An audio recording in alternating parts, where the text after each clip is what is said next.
There is a type of operator who doesn't appear in reports, doesn't receive public medals, and yet completely changes the course of entire operations. In Kandahar, one of the most unpredictable environments of modern warfare, reports began to surface, unofficial, undocumented, about someone who always seemed to be present but was never seen. He wasn't the most lethal, he wasn't the most famous, and yet seasoned veterans spoke about him differently. Because while others were stacking numbers, he seemed to be solving problems. And that raises an unsettling question. How does someone seemingly ordinary, without initial recognition, become a silent reference point inside one of the most demanding units in the world? What happened before Kandahar? That shaped this kind of mindset. And more importantly, what did he do in that environment for his name to keep circulating years later, only among those who were truly there? But to understand that, we need to go back to a place where there was no war, but where something far more important began to be built, because this story doesn't begin with a shot. It begins in silence. If you've made it this far, it's because this kind of story grips you in a different way. Not through noise, but through the details almost no one notices. So go ahead and drop a like now. It helps this kind of content keep existing and reach more people. And subscribe to the channel, because the next stories go even deeper, straight from accounts that rarely come to light. Because in the end, it's these silent details that make all the difference. Before Kandahar, before the whispered accounts among veterans, before the name Wraith began to circulate as something almost mythical, there was only a boy in a place where silence taught more than any school ever could.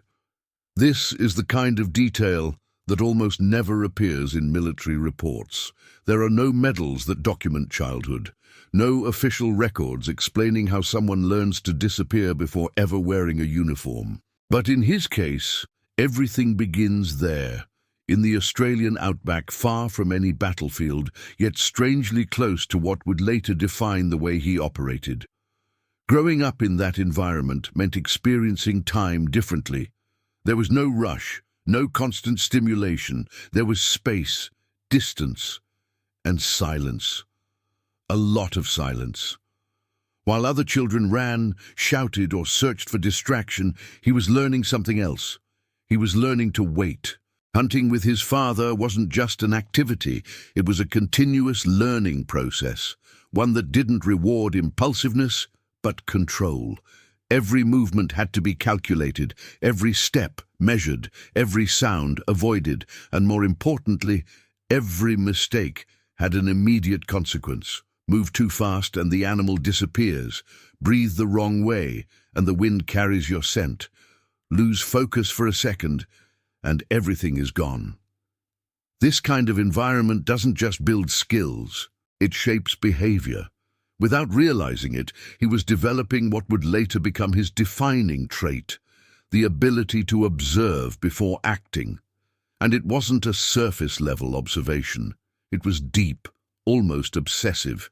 He learned to read patterns, to understand behavior, to anticipate movement, not just of animals, but of the environment itself. The wind stopped being just wind. It became information.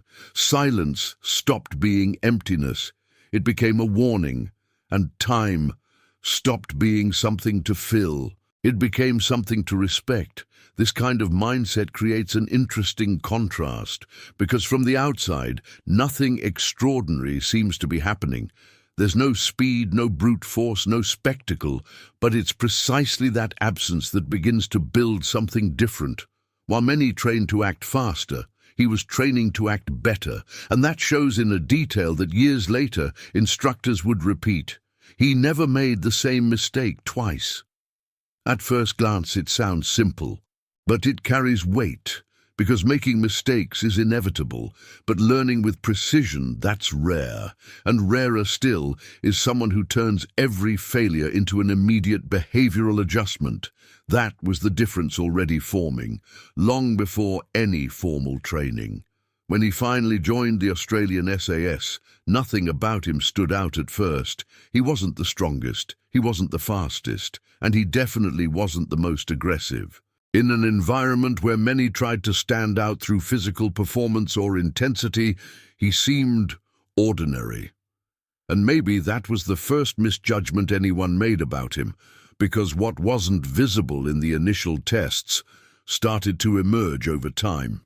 Instructors began to notice a pattern. He might not be the best on the first attempt, but he rarely made the same mistake again. That created a different kind of progression curve.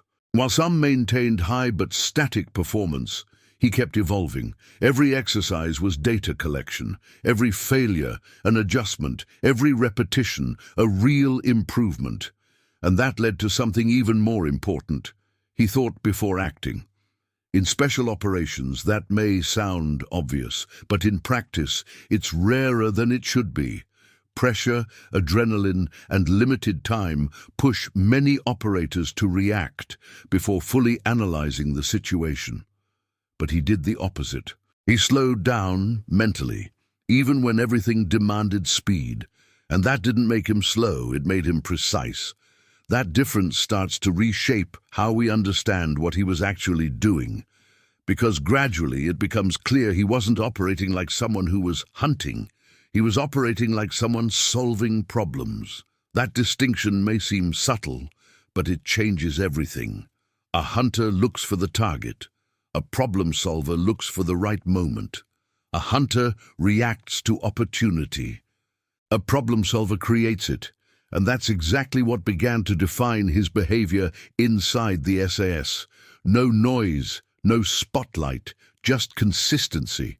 And in that environment, consistency is more valuable than any isolated performance. Because real operations don't reward moments of brilliance. They reward correct decisions, repeated over time. Eventually, that silent pattern became impossible to ignore. He didn't need to be the best at everything. He just needed to be the most reliable at what truly mattered. And that raises an important question. What happens when someone with that kind of mindset, built in silence, refined through failure, and adjusted through observation, is placed in an environment where every decision can cost lives? The answer begins to emerge the moment he leaves training and steps into a place where there's no margin for trial and error. A place where the environment doesn't forgive, where the enemy doesn't expose itself, and where time isn't just a factor, but a weapon. Kandahar. And it's exactly there that everything changes. But before understanding what he became in that environment, you need to understand how that environment tested and confirmed everything he had been building long before he got there. Because Kandahar doesn't create operators. It reveals who they really are, and in his case, what was revealed wasn't common. It was something few could even fully comprehend. And maybe that's why, years later, the accounts about him don't exist in documents, only in the memories of those who were there. And if the beginning of this story feels quiet, what comes next shows that silence in his case was never absence, it was preparation. So the question now is simple. What happens when someone who learned to wait finally finds the perfect environment to apply it? Kandahar wasn't just a new setting, it was a test. A test that didn't measure physical strength or speed or even courage in the most common sense of the word. Kandahar tested something far quieter: discipline, control, and above all, decision-making. Because in that environment, making a mistake didn't mean failing an exercise, it meant not coming back, and it was in that context that he stopped being just another operator and started becoming something else. The unit's official mission was clear: support, surveillance, and counterinsurgency containment. In practice, it was chaos. Villages that seemed calm during the day turned hostile at night. Empty roads hid ambushes, and any decision made without full analysis could cost lives. This kind of environment quickly eliminates impulsive operators, but favors those who know how to wait. And that's exactly where his pattern began to stand out definitively. He was assigned as an advanced sniper within a deep reconnaissance team. That meant operating ahead of everyone else. Farther, more isolated, and without immediate support. In many cases, just him and a spotter. No margin for error, no second chances. That kind of role demands more than technique. It demands absolute trust in your ability to read the environment. And this is where everything he learned before begins to align. Because while others saw an unpredictable landscape, he saw patterns, movement, routine, behavior. Nothing there was truly random. And it was in this environment that the first moment came, the one that truly caught the unit's attention. It wasn't a large-scale operation, no explosions, no direct confrontation, just a target, an enemy logistics facilitator. Distance 780 meters, moderate crosswind, technically a difficult shot, but possible. He positioned himself, observed, adjusted, but didn't fire. Minutes passed, then more and more. 4 hours. 4 hours almost completely motionless. 4 hours analyzing every variable before making a decision. For many operators, that would seem excessive, too much time for a single shot. But for him, it was exactly the time required. When he finally pulled the trigger, there was no doubt. One shot, one hit, target down, mission accomplished. But what stood out wasn't the result. It was the process. Because in that moment it became clear he didn't operate like the others. He didn't react to opportunity. He built the perfect moment to act. And that changes everything about how an operator influences the battlefield. Because it's not just about eliminating a target. It's about doing it in the most efficient way possible, without exposure, without unnecessary risk, without margin for error. And that pattern began to repeat. Mission after mission, no rush, no wasted movement, no impulsive decisions, and gradually it started to create something that can't be easily trained. Trust, not just in him, but in the effect he had, because when he was in position, something happened. Situations began to resolve themselves, without noise, without warning, just results. And that raises an important point. On the battlefield, visibility is often associated with impact, explosions, engagements, movement, but he operated at the opposite extreme. The less visible he was, the greater the impact, and that began redefining his role within operations. He wasn't just a sniper, he was a stabilizing element, someone who reduced chaos before it escalated, and that kind of role demands something even harder to maintain. Consistency, because one good shot can be luck, 2, coincidence, but repeating the same level of precision across different environments under constant pressure that reveals a pattern, and patterns reveal method. And his method was clear: observe more than act, wait more than react, think more than execute. It sounds simple, but in that environment, it was rare. And the more he operated, the clearer it became. While others searched for opportunities, he created control. While others reacted to the environment, he anticipated it. And that begins to build something greater than technical skill: reputation. But not a conventional one, because he wasn't often seen. He wasn't part of big displays. He wasn't at the center of operations. He was out of sight, and yet increasingly present in the outcomes. That creates a very specific perception among operators, a mix of respect and curiosity.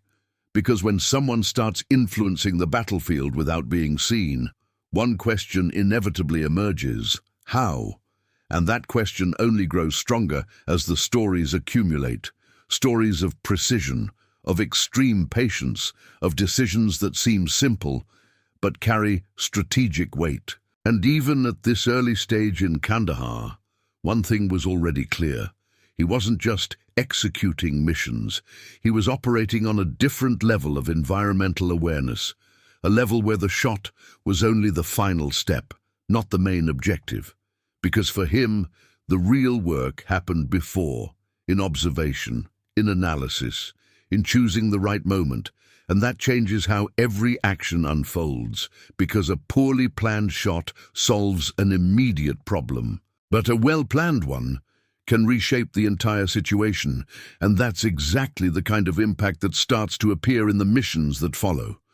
More complex situations, more hostile environments, harder targets to identify, and increasingly critical decisions, because up to this point, he's shown he knows how to wait. But now the question changes. What happens when waiting isn't enough? When the environment demands more than patience, it demands interpretation. When the target isn't visible, but is present. And that's where the story stops being about skill and becomes about something far harder to replicate, trained intuition, and that is what will define everything from here on. If up to that point everything that defined Wraith was patience, control, and precision, Kandahar still had something else to add: complexity. Because there's a huge difference between hitting a target and fully understanding the environment that target exists in. And that's exactly where the missions began to change. From simple operations to scenarios where the shot was only a small part of something much bigger. One of those situations emerged in a village south of Kandahar. At first glance, nothing unusual. Civilian movement, a seemingly stable routine, no obvious hostile presence. But intelligence suggested otherwise. There was an insurgent commander operating in the area. Someone influential, someone who coordinated actions, but never appeared in an obvious way. That was the problem. He didn't carry visible weapons. He didn't lead publicly. He didn't expose himself. He existed, but couldn't be easily identified. And that made any direct action risky. Because missing the target in that context didn't just mean failure. It meant compromising the entire operation and possibly hitting someone who shouldn't be targeted. That's where Wraith was positioned. No rush, no orders to act immediately. Just one mission: observe, and that's exactly what he did. Day 1, nothing. Normal movement, routine intact. Day 2, still nothing, no clear pattern, no confirmation. But he remained there, still, silent, almost non-existent. By day 3, most would have reached a conclusion or forced a decision, but not him, because the most common mistake in complex environments is acting without fully understanding what's happening, and he knew that. So he continued, observing not just actions, but behavior. Who arrived, who left, who was avoided, who was respected. Small details, things most people overlook, but when analyzed together, they begin to form a pattern. He wasn't looking for someone armed. He was looking for influence, and influence doesn't show itself directly. It appears in how others react, in the glance before a decision is made, in how someone is treated, in the silence around a specific person. And that's how he found the target, not by appearance, but by behavior. On the 4th day, he was ready. No rush, no hesitation, just certainty. The shot came, fast, clean, precise. The target dropped in the middle of the village, and for a few seconds, nothing happened. Silence. Confusion. No one immediately understood what had occurred. Then, chaos, disorganized movement, panic, delayed reaction. But by then, it was too late. Because the impact of that shot wasn't just the elimination of a man, it was what he represented. Hours later, confirmation came. It was the commander, and with that, the entire structure in that area began to collapse. No leadership, no coordination, no direction. That's when one of the most memorable lines among operators emerged. He didn't kill a man. He dismantled the entire structure of that area with a single shot. That sentence defines something essential: strategic impact. Because up until then, what stood out was technical skill, precision, control.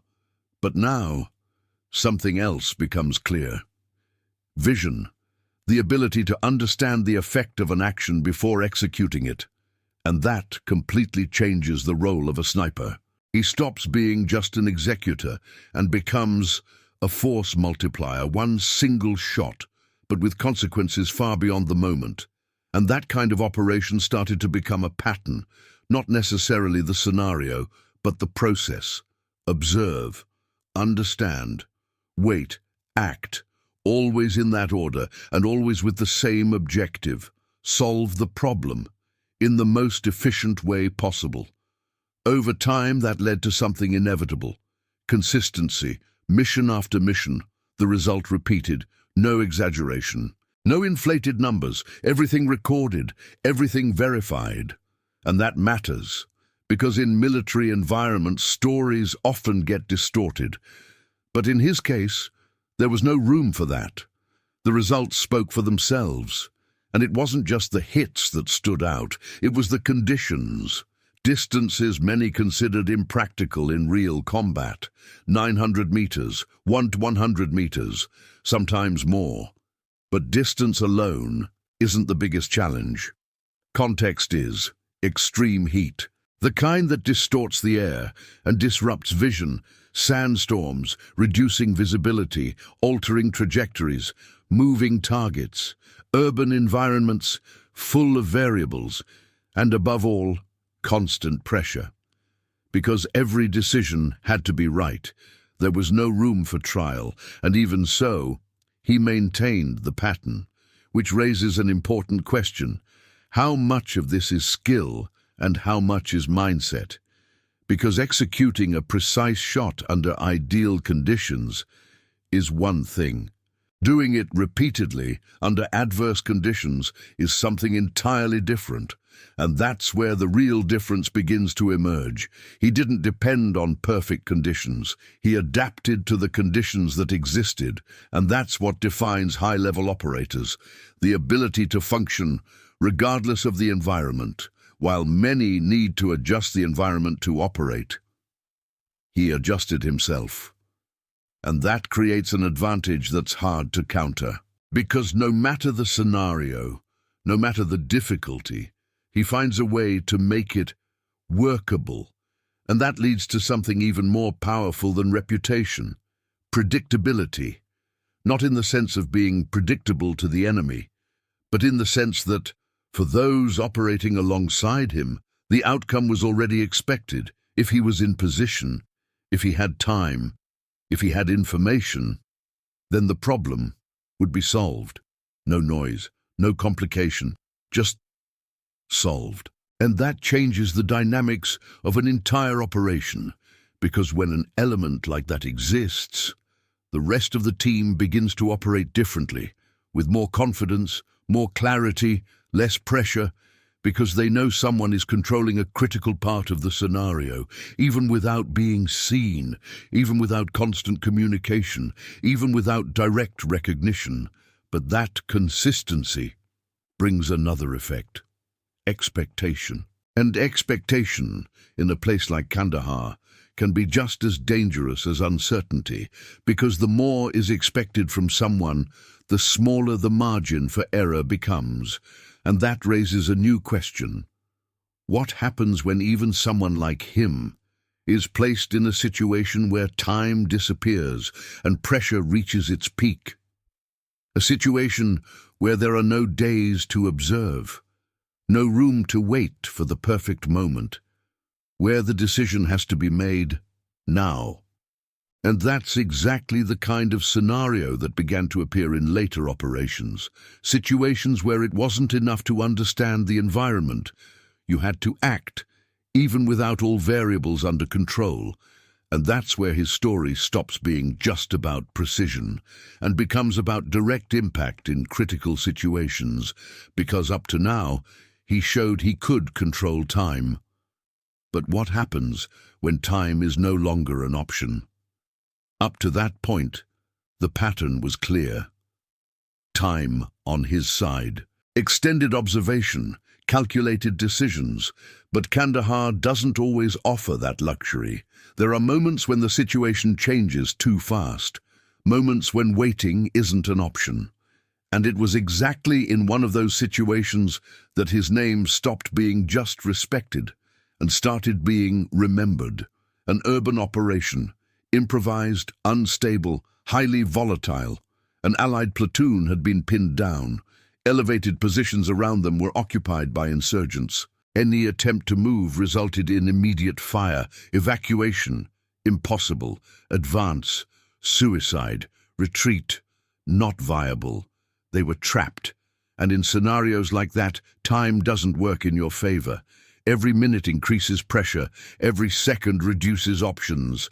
That's when Wraith entered the equation, not at the center of the action, but at a distance, nearly 1.2 kilometers from the conflict zone, on elevated ground, with partial visibility, no perfect line of fire, no ideal time, but with something few can identify under pressure.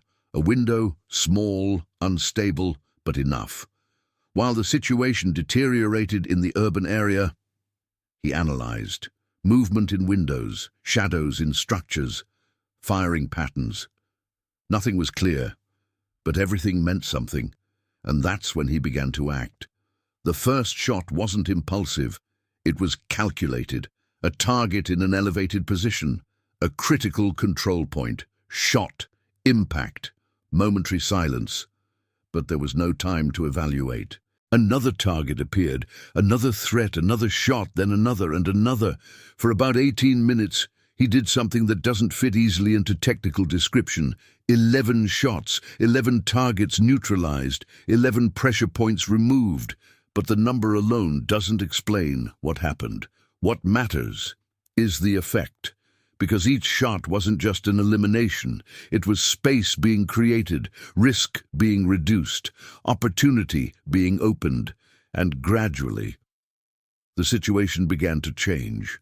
Enemy fire decreased, positions were abandoned, pressure dropped, and for the first time since it began, the platoon had a real chance. Evacuation followed shortly after, fast, coordinated, possible. And that's when another line started circulating among those who were there. He didn't just save that platoon, he changed the course of that entire day. That statement isn't exaggeration, it's impact.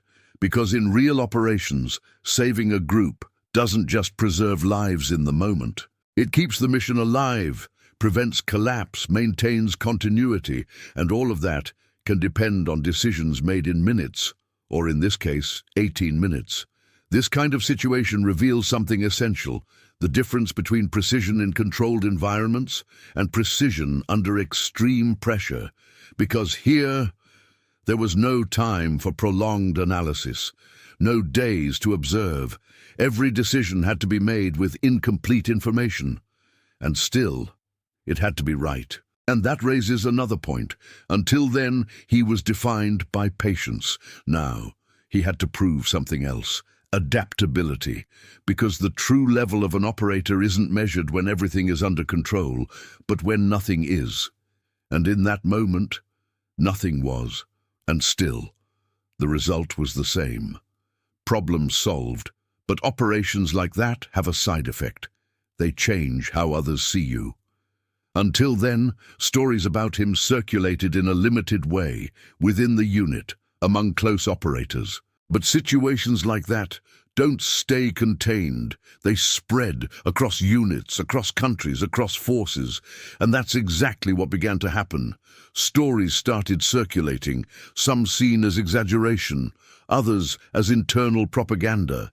Because for those who weren't there, it was hard to believe. Long distances, multiple targets, imperfect conditions, all at once. It didn't seem plausible, until they operated near him, and then perception changed. Because there's a huge difference between hearing a story and seeing the effect happen. You never saw the guy, but you saw the effect. That line captures something difficult to explain. Invisible presence, because he wasn't at the center of the operation. He wasn't in constant communication. He wasn't directly coordinating. And yet, he influenced the outcome. That became even clearer in another situation. A team reported feeling constantly observed. No shots, no visible movement. But something felt wrong, the sense of being watched, tracked, and in that kind of environment, that's a serious warning because it often means preparation for an attack.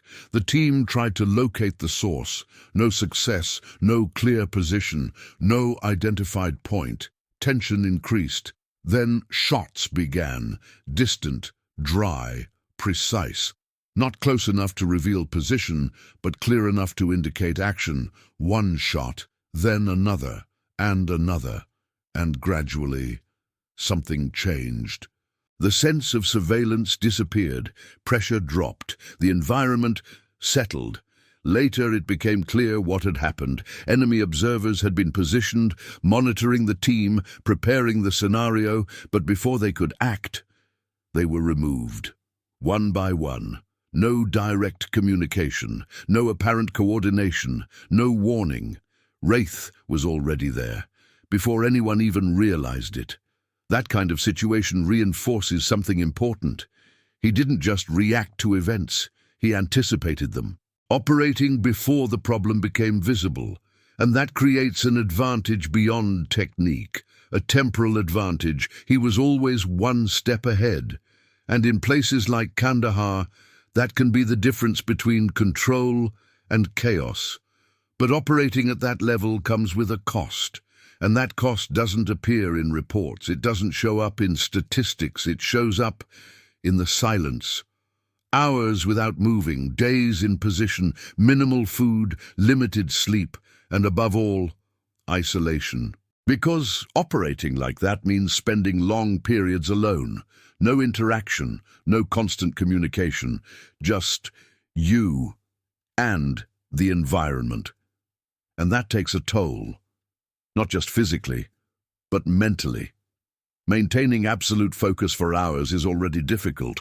Maintaining it for days is something else entirely. And still, he kept the standard. No drop in performance, no loss of precision, no impulsive decisions. But that raises a new question. How long can someone sustain that level without being affected? Because up to now, everything points to control. But there's a factor that can break even the most prepared operators: human weight. Because so far, we've been talking about targets, positions, threats, but in the real battlefield, not everything is that clear. And it's exactly at that point that one of the most revealing situations about who he really was emerges. A situation where technique wasn't the most important thing. Choice was. Up to that point, everything pointed to an almost perfect pattern: precision under pressure, control in chaotic environments, the ability to anticipate and resolve. But there's a moment where no technical skill is enough on its own, a moment where the decision stops being purely operational and becomes human. And that's exactly what happened. The scenario was simple: target identified, visual confirmation, clear position, everything ready for the shot. But there was one detail: a child close enough to turn a simple decision into something entirely different. In operations like that, time rarely allows prolonged reflection. The logic is direct: threat confirmed, window open, immediate action. Many operators would have followed that pattern, but not him. He waited. And that detail changes everything. Because waiting in that moment wasn't just a tactical choice. It was a risk. The target could disappear. The opportunity could be lost. The mission could fail. Even so, he waited. Minutes that, for those observing, felt like hours. The environment remained unstable. Tension increased, but he didn't move, didn't adjust, didn't force it. Just held position until the scenario changed. The target moved, created distance, and in that instant, the decision became technical again. He fired. One shot, one hit. No collateral risk, no margin for doubt. Later, an observer summarized that moment with a simple line: he could have taken the shot earlier. Many would have, but he didn't. That's not just a story, it's a defining point, because it reveals something that doesn't appear in numbers, or statistics, or reports. Intent, the ability to choose not only when to act, but when not to act. And that's what separates efficient operators from complete ones, because in the end, it's not just about hitting the target. It's about understanding the full impact of the decision. And that reinforces an idea that's been building since the beginning. He didn't operate for numbers, he operated for outcomes. And outcomes in this context aren't about quantity, they're about impact. Over time, the numbers began to grow. Unofficial accounts spoke of hundreds of eliminations. But interestingly, among operators, that was never the focus. Because numbers can impress, but they don't explain. What really mattered was something else: precision, intent, strategic effect. Every shot had to make sense within something larger, and that changes how an operator is evaluated, because it's not about how many targets were neutralized, but what each action caused. Did it reduce risk? Did it create space? Did it shift the scenario? At that point, he was no longer just another element in operations. He was a factor. Something that influenced outcomes even before being activated. And that becomes even clearer in one of the most mentioned and least detailed stories, the so-called final mission. Few details, few confirmations, but a clear pattern. Night operation, high-value target, heavily defended area, and once again, he was inserted early, hours before the main team. No visible presence, no direct support, just one function: prepare the ground. That kind of mission demands something very specific, not just shooting skill, but full environmental awareness. Identifying critical points, anticipating movement, reducing threats before the operation even begins. And that's exactly what happened. When the main team moved in, something was different. Observation posts were empty, communication was disorganized, resistance was reduced, as if the environment had already been weakened. No one saw the shots, no one heard them, but the effects were there. And in that kind of operation, that's what matters, because the less resistance, the lower the risk. The less organized the enemy, the higher the efficiency, which raises an interesting question. How many decisions were made before that moment for the scenario to look like that? How many shots? How many hours? How many analyses? No one knew for sure, and maybe that was exactly the point, because his work was never about visibility. It was always about results. After the mission, at the extraction point, someone asked a simple question: how many shots? The answer was even simpler: the necessary ones. That line summarizes his entire operational logic. No excess, no waste, no need for recognition, just enough. And that's rare, because in high-performance environments, there's always a tendency to do more, to prove something. But he operated in the opposite way. Only what needed to be done. Nothing more, nothing less. And that explains why, despite so many accounts, he never became a public figure. After Kandahar, he simply disappeared. No interviews, no books, no ceremonies, no exposure, just silence. And that alone says a lot. Because in a world where stories like this are often explored, the absence of an official narrative creates something different. Mystery, but not an exaggerated one. A respect-based mystery, because among veterans, the name remained, or rather, the call sign. Wraith, not as a legend, but as a reference, a standard, something operators used as comparison, and that leads to one final reflection. Throughout this entire story, he was never described as the most lethal, never the most aggressive, never the most famous, but repeatedly as the most efficient. And efficiency in this context isn't just doing something well, it's doing exactly what needs to be done, with minimal error and maximum impact. And maybe that's what makes this story different. Because it's not about a sniper who accumulated impressive numbers. It's about someone who understood something deeper, that on the battlefield, victory doesn't belong to the loudest.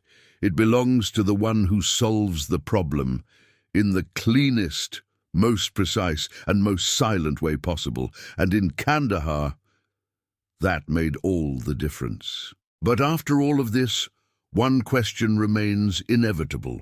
What happens to someone who operates at that level for so long? Someone who lives on the edge between technical decision and human weight? Someone who solves problems most people can't even see? Because some stories end with recognition, others with silence. And in his case, the silence seems to say far more than words ever could. After everything that happened in Kandahar, what came next was the opposite of what most would expect. No ceremony, no interviews, no public recognition. Just silence. And that detail alone completely changes how this story should be understood. Because normally stories like this follow a predictable pattern. They are documented, explored, turned into symbols. But in this case, none of that happened. After Kandahar, Wraith simply disappeared from the active operational scene. No public explanations, no detailed records, no visible transition of any kind. And that raises an inevitable question. Why? The simplest answer would be to say he just chose a different path. But among veterans, that explanation was never enough. Because what he represented wasn't something common. It wasn't just skill. It was a pattern. And patterns like that don't disappear without leaving marks. And in fact, he didn't disappear completely. His name, or rather his call sign, kept circulating, but not in the traditional way, not as an exaggerated legend, not as an inflated story, but as a reference. Something operators use to define a level, a standard, a way to silently answer a simple question. What does it mean to do this the right way? And in that context, the answer was often the same: Wraith.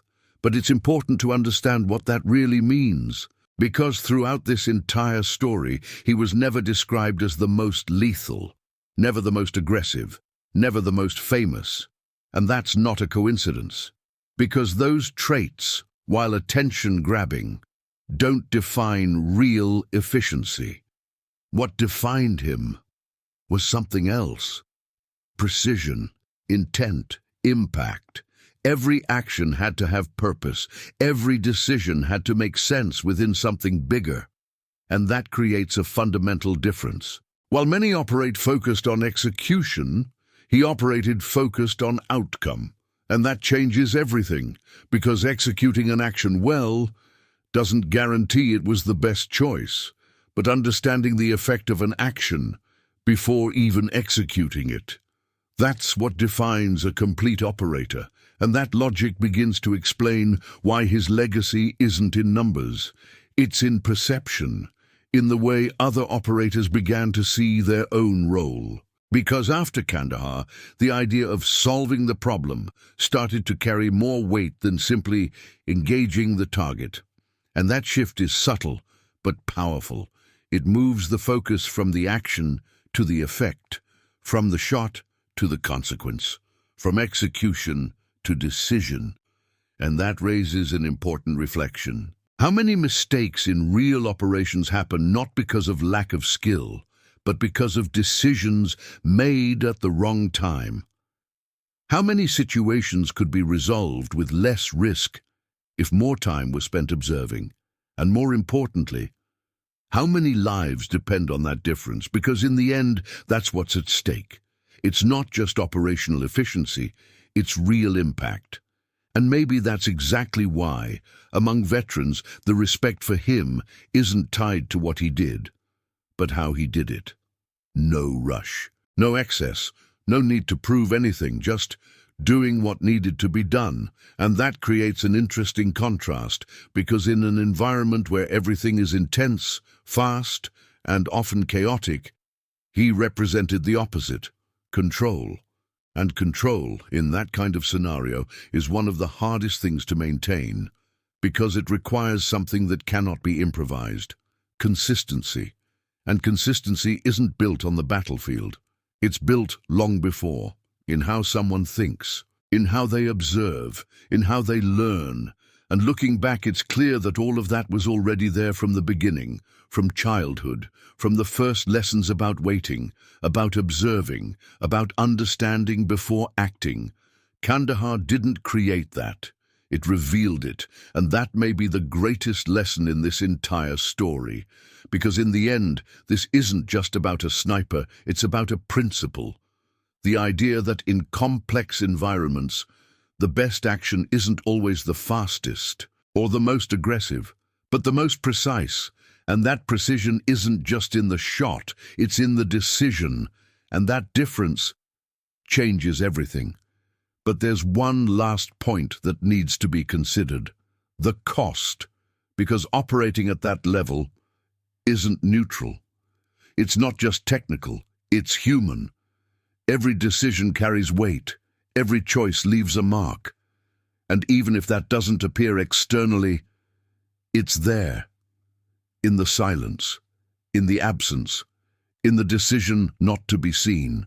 And maybe that's exactly why he never returned to the spotlight. Because some stories aren't meant to be told publicly. They're meant to exist only where they truly matter, among those who understand what's being said, even when nothing is explained. And in his case, the final silence can be interpreted in many ways: as an ending, as a choice, or even as a consequence.